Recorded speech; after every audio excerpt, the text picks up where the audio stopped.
Mga kaboxing, ito na naman tayo sa bakbakan ng taon. Ang ating Pinoy Pride, Jason Bison, lalaban kontra sa undefeated na halimaw sa minimum weight na si Oscar Collazo. Kaya tara na, i-dissect natin itong laban na ito. Style, stats, strength at syempre may protection tayo sa dulo. Kaya huwag kayong aalis. Okay, tail of the tape muna tayo. Oscar Collazo, 12 panalo, walang talo at siyam na knockouts. Southpaw, 28 anyos, parang Duracell, hindi na ubusan ng battery. Galing Puerto Rico, may galawan, may angas, may body shots na parang gutom palagi. Jason Bison, 14 na panalo, isang talo at isang tabla. Orthodox, 27 taong gulang, mas matangkad, mas mahaba ang galamay, para may bonus na selfie stick. May reach advantage si Jason. Pwedeng i-jab-jab muna bago dumiskarte ng matindi.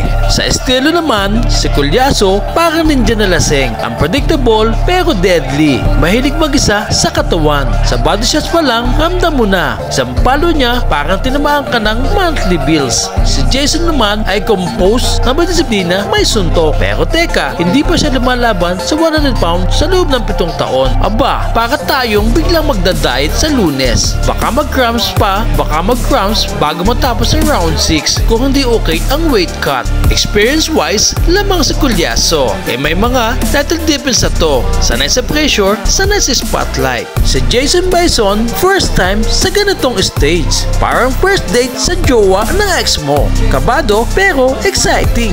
Ang tanong, sinong mananaig? Kung magiging agresibo si Collazo at pasukin si Bison sa loob, malamang TKO sa round 8. Pero kung magawa ni Bison ang game plan, jab, footwork, iwas sa body shots, baka makagulat. Pero kung ako ang tatanungin mo, Collazo by late stoppage. Pero syempre, kabayan natin si Bison at kung sakaling makalusot siya, laking gulat ang mundo. Isang napakalaking upset sa boxing.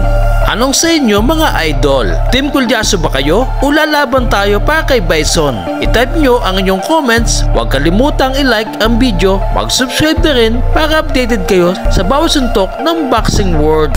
Kung hindi pa kayo nakasubscribe sa munting channel ko, mag-like, mag-subscribe at pindutin ang notification bell para maging updated kayo sa bagong video upload ko.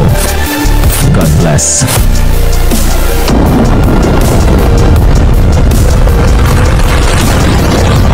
Please like and subscribe to keep you guys updated with the Pinoy boxers that I'm going to feature next.